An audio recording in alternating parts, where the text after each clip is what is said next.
After this many years in sports, I feel like in baseball, if you're cheating, I know what advantages are being gained. If you're doping in cycling, I know the advantages being gained. Football confounds me in the cheating department because I still don't know what advantage, if any, and I read about physics while I was studying this investigation the Patriots got from deflating footballs. But now Jim Harbaugh is in a bit of a mess. Already sat out the beginning part of the season, a season where it looks like his team is one of the best teams there are in college football.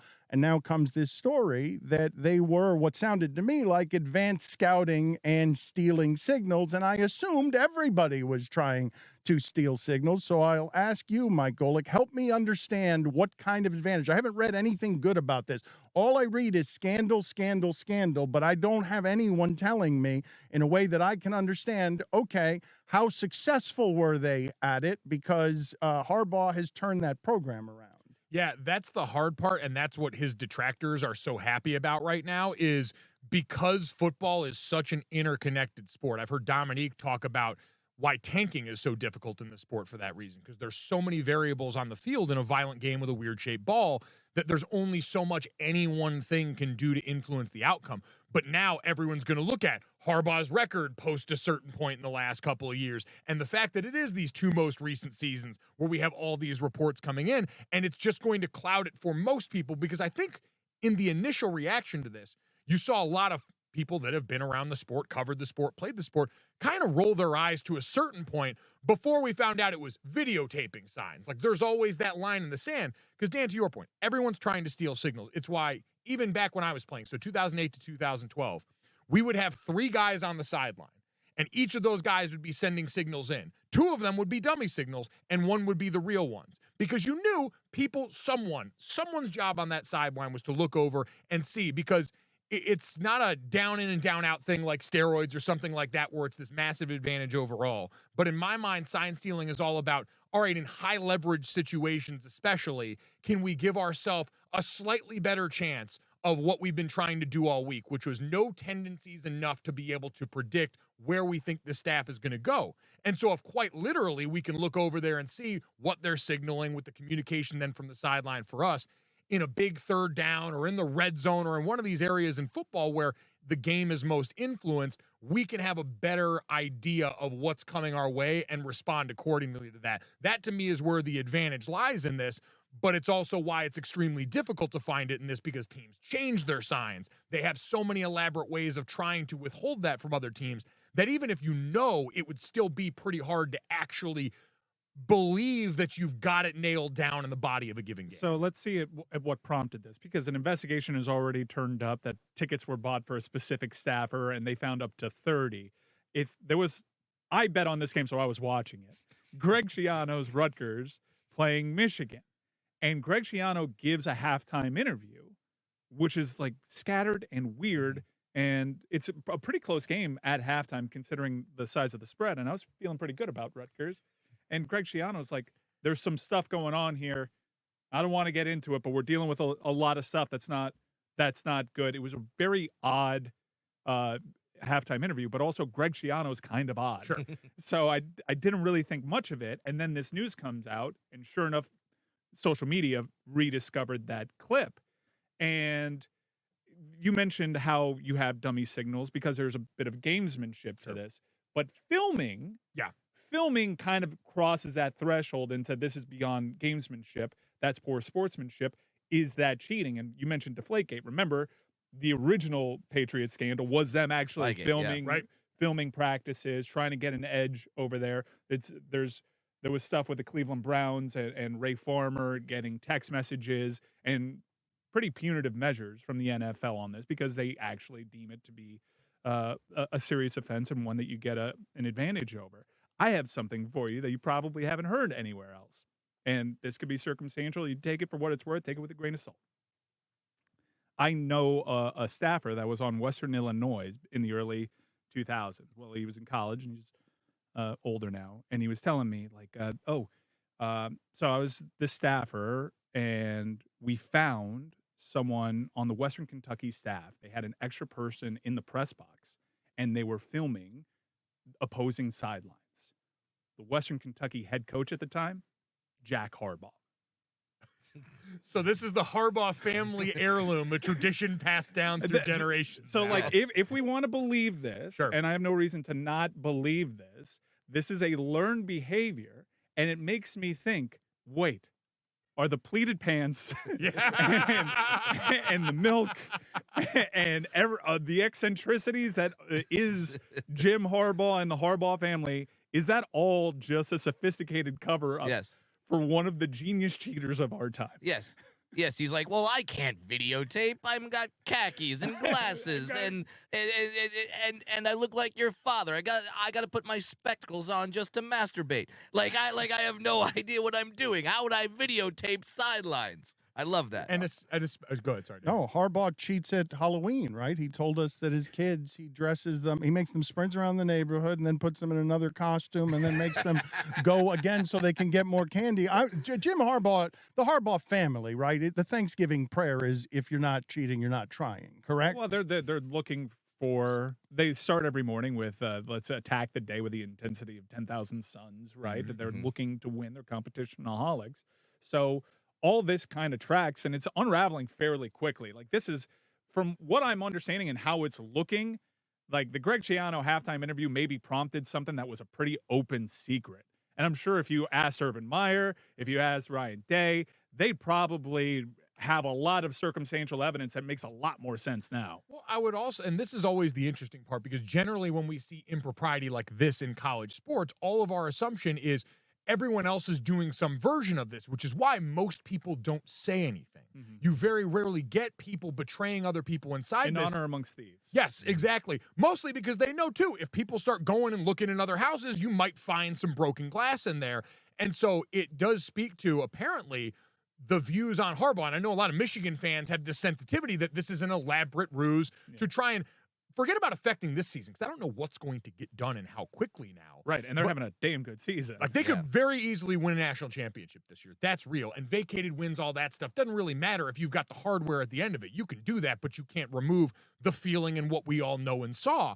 But it would this be a punishment enough on the back end that maybe gets Harbaugh to think about the NFL as this gateway, the Pete Carroll method of all this. And now if you're Michigan, you're sitting there going, yeah, we got this thing, but we were on track to be this for a long time, and now could this subvert it? But it's all just interesting to me that, again, Harbaugh draws this much ire to make normally a place where it'd be pretty tight-lipped amongst people that we are imagining doing some version of the same thing. All this happening from a guy who is obsessed with Judge Judy. Yeah. And then he breaks the rules. This is, to me... Put him in college football court. Have Judge Judy rain down fire upon him. Oh, his hero. Who would be the... Well, when we make a Judge Judy, who would be the judge in college football court?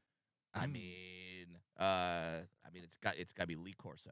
I go with Gene Katie. Yeah, Gene Katie. That's a reference. Jet black hair. Comb over, gives like Judge and My Cousin Vinny, Fred Munster vibes. So, are you totally sure he's still with us? No, Gene Katie or Fred Munster? Gene Katie. Both. I'm not exactly sure. I'm not sure. I think you've just appointed a dead judge, which is stuff we do in Florida. But hey, I understood the assignment and I said a name, and it was a good name. Gene Katie. It is a good name. Because he's got the comb over. It is a good name, admittedly. But I actually think that this is. The NCAA sees this opportunity, and this is now repeat offender stuff within one season, because Jim Harbaugh, and I think all of us, like lying over a cheeseburger, come on, guys. And in the age of NIL, this is whack. But this is one opportunity that the NCAA has to actually seize on something and kind of reestablish itself as an authority, because this doesn't have to do with the Wild West of name, image, likeness, and recruiting, because if you come after one, you come after all, and that mutually assured destruction, right? If the NCAA decides that you're doing NIL the wrong way, you're doing recruiting the wrong way in this day and age, they run the risk of everybody saying, I'm not going to let you punish me. I'm breaking off. We don't need you whatsoever. But when it comes to actually cheating the game, potentially, if you're filming sideline, that's something that you could rally everyone are against. And that's already codified, too. Like your point about the NIL stuff is we're wading through this. Everything that we know about that, the NCAA is kind of written in pencil, and the courts are breathing down their necks, so they're afraid. This has been on the books. We know, hey, you're not allowed to advance scout. That's a 94. That's a budget thing, and just coaches, I don't think, wanted to be bothered. But videotaping sidelines, it's in there. There's a rule against it, so they can point and say, yeah, we've already got this here. This is easy for them. This is a layup. You say that, but I look at everything on the macro of what it is that's happening around here, and I don't know how it is that you get someone as competitive as Jim Harbaugh, who is looking everywhere where he can skim advantages and tell him to start making, someone built like that, to start making these moral choices where he's not rationalizing away whatever the penalty would be with rule breaking. Because even if it's against the rules, my guess is that he believes somewhere that if this is happening the way we think it is, and if he thinks he could get the advantage from it, that the reward is worth the risk, that the risk isn't actually that strong, where you're asking football coaches to be moral men about things just because there are rules somewhere that say they should be. See, now I'm wondering, is Harbaugh videotaping other things? Because, like, when he said it's not offense, it's not defense, it's not we-fence, was that something that he videotaped some comic say at the Comedy Store like a few nights ago? How do you think Jim Harbaugh, given his general aesthetic and approach to things, I imagine he thinks he could get away with this with an old school like VHS recorder. It's just rolling up there like a solo newscaster. The old RPG. the way they took the photographs in the 1920s, where the photographer would put himself underneath a curtain and the plume of smoke coming off of him in That's the how he press got box. caught. The plume of smoke. They're like, what's going on over there? Where there's smoke, there's fire. It's an actual Yeah. photographer's light bulb. Hey, I'm your advanced scout. You're going to have to send me 2 weeks, though, because of the time it'll take for these photos to develop. what's the penalty going to be? I hope it. Look, as a sports fan, I understand what the story arc was for Jim Harbaugh. It got off to a pretty bad start, and so me reading these stories, I'm like, oh, so that's how they got good. They were cheating. That's where most minds go, because college football, it's unique in that if it ain't your team, you're predisposed to hate them. Punishment is that he has to go back and coach the Bears. One of the things that I enjoyed as we continue this conversation with Brad Williams, Mike Golick Jr., and Mike Ryan about the evolution of our industry is the evolution of the take.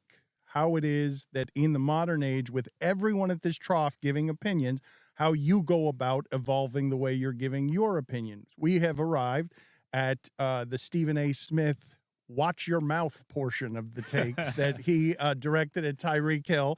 That's not something I've seen much from journalists, but somebody here who has arrived at the take game and really is interested in being at things first. Emmanuel Acho has started the conversation about whether a college player should sit earlier than I've ever heard it started about Caleb Williams. As soon as he lost to Utah last weekend, Acho's like, you're not playing for a national championship. You're not going to play in the bowl game. Start sitting right now. And I think his take would have held up fine if not for this whole pesky idea that this is a paid professional athlete now who's expected to play college football for money. Where my mind went first. I'm like, okay, Emmanuel, you're not writing the checks and Caleb, it's been well reported what he gets in NIL. They're not paying that with the expectation that he's just going to opt out and say, forget it, before November. I know it's become commonplace now for people to opt out of the bowl games. And my whole attitude as someone that does contribute to NIL programs is I'm paying for us to win the Sun Bowl. Sure. Like, I want to win the Sun Bowl. What a depressing sentence that is, by the way. It's year 2 of a 4-year plan. Fight God, yeah, fight on. Hey, I'll see you there. Yeah, listen, my God.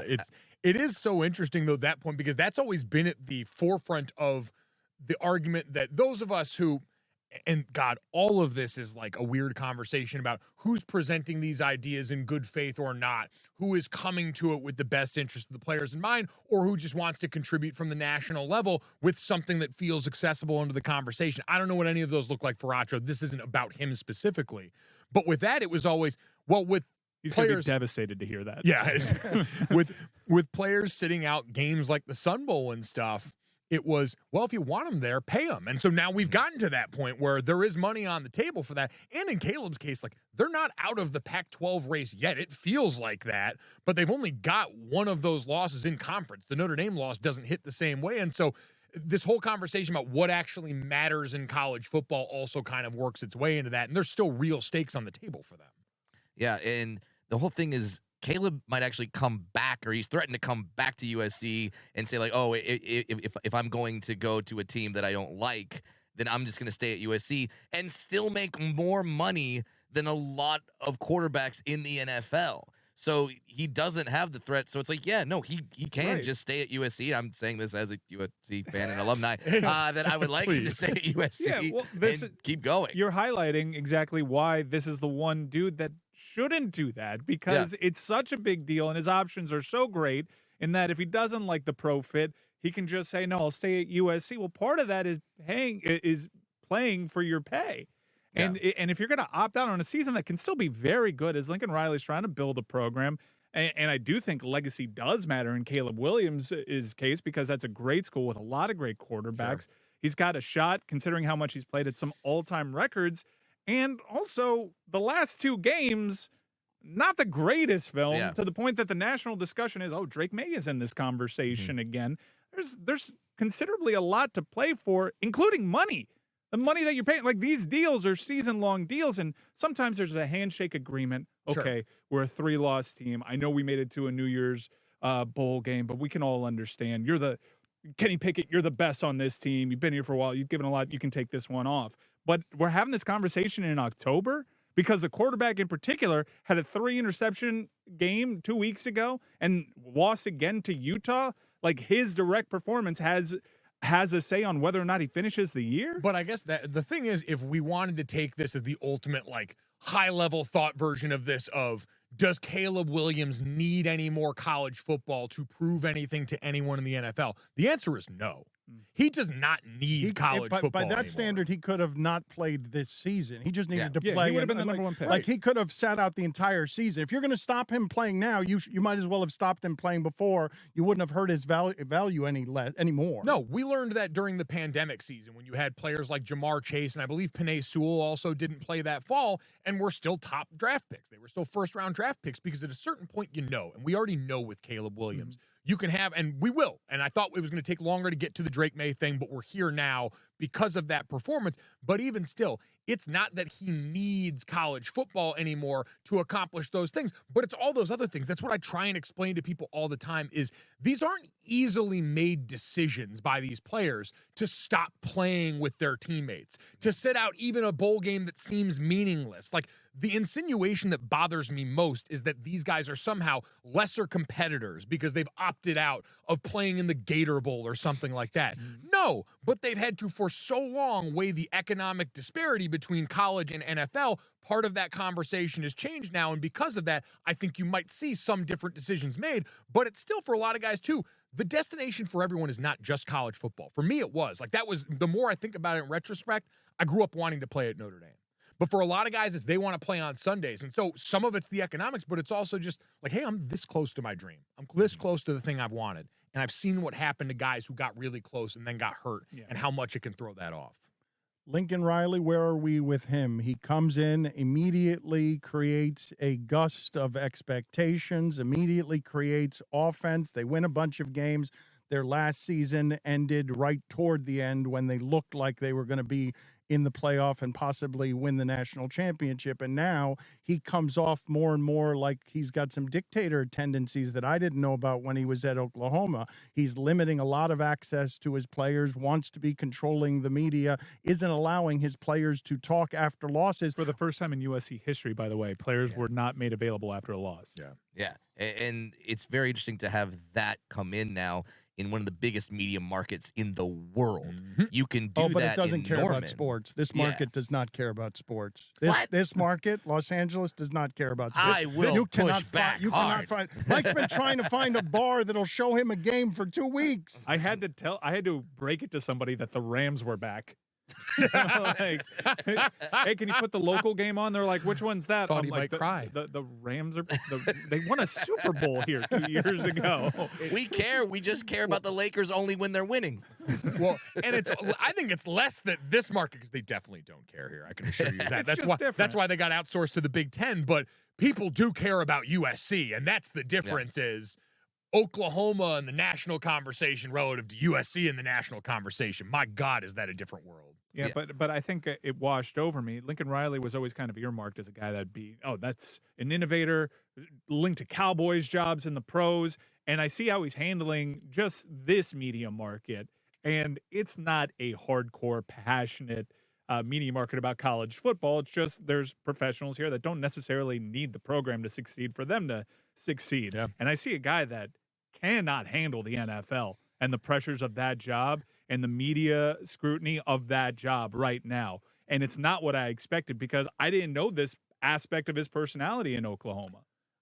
I think the one thing, because a lot of that, there was an issue with a journalist beforehand who reported something that apparently they heard outside of it that he took a student journalist he took umbrage with, and that's more what I latch onto. Not making players available for the media after the game, I can almost spin to that's someone who's trying to protect them from what's coming, and part of me as a player does appreciate that idea. You're making things worse. They don't need protection from learning how to respond to a loss at Utah. They've had plenty of experience there. They need also a fair point. They need protection from Bill Plaschke.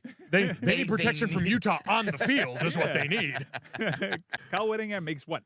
Half of what damn it, I said Deion Sanders, but it's always my takeaway. How does Kyle Whittingham do this? He's just ruining season after season. Lincoln Riley hasn't beaten Utah yet, correct? No, He's not. lost 3 times to Utah. Yeah, you mentioned what Caleb Williams has to prove in college. I'd like to see him beat Utah. It'd be One a more good year. place to start. Dan, you bringing up Lincoln Riley, and Mike, you bringing up Lincoln Riley relative to the NFL. I thought that was the most interesting. There was an article in the LA Times about him last week, and Lincoln off the field through the last couple of years has been through the ringer. He lost a couple of his coaching mentors in very tragic fashion, Mike Leach being one of them. And the article sounded so much like a guy that was having a bit of an existential crisis with his place at this level of the sport. And a lot of it, and I think this is the read from a lot of people, was a guy who looked longingly at what the NFL afforded you as far as balance of lifestyle-wise, and seemed to be really openly pining for that in a way that was surprising for one of the kings of college right now. Do I have this wrong, though? Because I associate this kind of coach, the Mike McDaniel, the Sean McVay, I associate them with being a little more media friendly, a less of a dictator type. None of these coaches have any use for the media. We're intrusive. We are there to create problems that they don't want, and they don't need our publicity anymore. But I think of the young coaches as having a different relationship than the Belichick's. OCs typically more media friendly. Yeah. Defensive coordinators grind their molars into dust like Brett Venables. So it surprises me when I hear this about, I don't know what I'm doing there. I think, this guy creates offense and is a young person, therefore he's not going to be a jackass, or he's going to have less jackassery when it comes. What you're doing is recency bias, and it's honestly not something I knew about Lincoln Riley prior to this year, and I think you highlighted something important. This may not just be an existential crisis. This might be a midlife crisis. Yeah, he just turned 40. That makes sense. Moved to L.A. Yeah. I mean, the signs are there. I mean, if he starts like driving around a Porsche and dating a 19-year-old, we're gonna have issues here. But like, I'd make imagine him Urban Meyer imagine being in college football without the success. that pressure cooker, and looking at the NFL head coach and be like, they have more work-life balance. But that's true. Those are guys that haven't figured. They have a full 35 minutes a day to see their families. But that is true, and that's why the NFL is actually paying guys less than college guys right now. I was speaking to an agent, and college coaches are having a very difficult time staffing with the top-of-the-line candidates. You don't have to look any further than the top of the line when it comes to college football. The book on Nick Saban that is a head coach rehabilitation program. You go there, you'll get a job somewhere else within 2 years. Look who his coordinators are. No offense to Tommy Rees, but not top of the line. It's not the Bill O'Briens of the world. Hell, he took Miami's old defensive coordinator last year, who essentially was parted ways with. It is not the same hustle because the life balance, there is no such thing. It is nonstop. It is all consuming. I cannot tell you that I have many sentences in my life that start in a more unpleasant way than you just started that with. I was talking to an agent. I have worked with words for a living for damn near 4 decades, and I do not have the words to explain to you just how crappy the Zoom backgrounds are for Adnan Virk and David Samson. I don't. It's a kitchen. It looks like that they're sharing behind. It's very clearly built to scale. It is. It's weird how it looks, and I'd like you guys to please, at your leisure, fix this because it doesn't look very good. But I want to read to the audience something that Adnan sent me that made me want to throw up on my telephone. I've never had both this reaction or received a text like this. It begins with, attended the critics' screening of Killers of the Flower Moon last night. Look at me, Louie. Another extraordinary film from Scorsese. I'm speechless, profound on every level.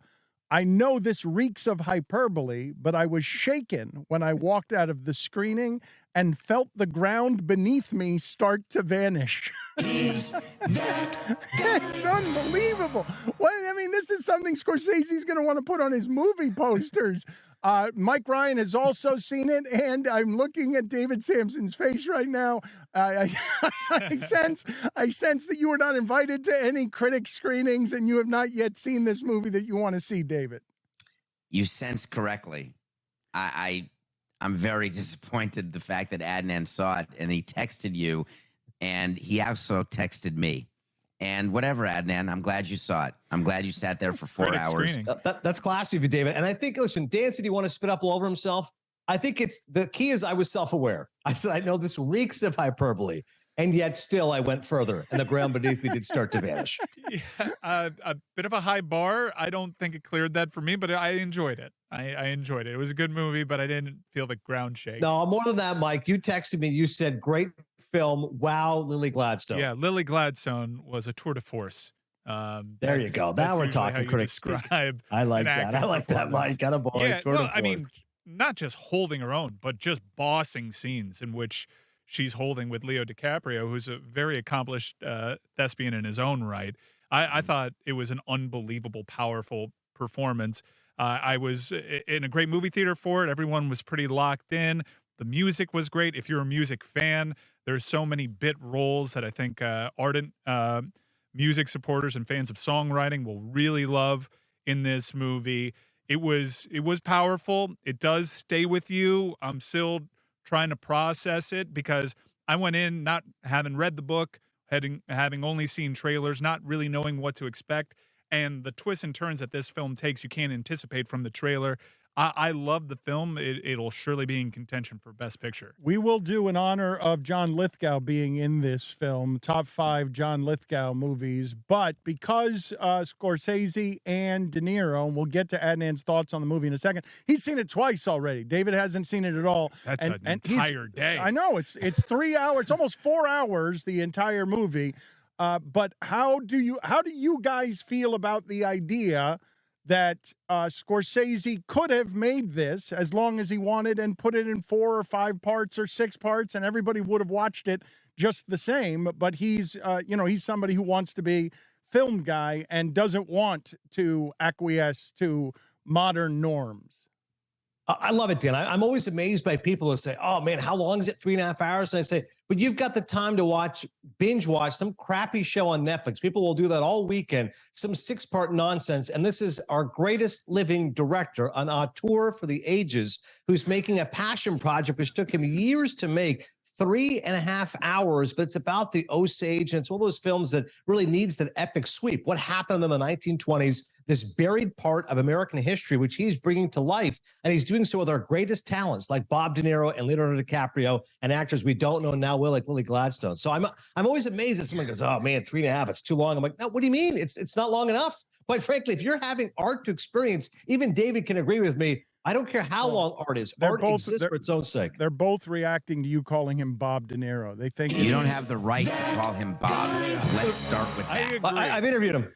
On my podcast. I started the interview by saying, "Can I call you Bob?" He said yes. We can play the clip if you like. He said yes. De Niro I mean, gave I'd love me to see his that permission. clip. And the other thing, I'll send it to you. Adnan, is that every movie takes years to make. So for you to give some sort of accolade because, oh my God, it took them years, it just shows that maybe you don't understand the industry. That's all.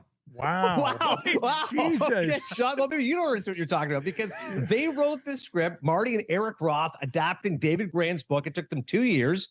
And DiCaprio is going to play the FBI agent, who's now played by Jesse Plemons. And then Leo said, you know what? It's not a very interesting character. He's too much of a straight arrow. What if I play one of the villains? What if I play Ernest, who's De Niro's nephew? So then they rewrote the script again for the year. So yeah, this isn't like the classic film, which takes 6 months, a year. This was 4 years. I think that's notable when a film takes 4 or 5 years to get made.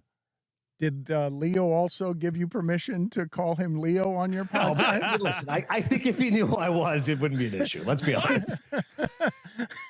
Can you tell me what you believe to be? Because De Niro and Scorsese have worked on 10 films together. Tarantino hasn't even made 10 films. What is the best of the 10? The best of the 10? Scorsese and Bob. Three-way tie. Raging Bull, Taxi Driver, Goodfellas. Raging Bull, transcendent film. De Niro literally changed acting by putting on 60 pounds for the role. He's so lean and mean as Jake LaMotta and then morphs into a fat failure. But that literally influenced a generation of actors. Taxi Driver, there's never been a better film about urban alienation and loneliness. And Goodfellas might be the most rewatchable movie ever. Samson, agree. I agree with you, Adnan. Or can I call you Ad? But the way you say things, it's as though you're reading out of some sort of dictionary or playbook of how to sound like a highfalutin critic. No, I what just happens is don't I am a understand how critic. you So then I talk communicate. like a critic talks. That's how it is. I did It's go not- to a critic screening. Yeah, exactly. So I am what I am. I'm a critic. You don't think I found this in Oppenheimer a little bit with Rami Malek's role in it. Did you find it distracting that actors like Brendan Fraser and John Lithgow had these particularly minor roles? I like the thought because they're obviously great actors, but I found it to be a tad distracting. And in Brendan Fraser's role, too distracting. It took away from his performance, really. If there is to be a minor quibble of the film, and I'll say in the article, Mike, I can't remember what website it's on, but it said, should Brendan Fraser give back his Oscar after Killers of the Flower Moon?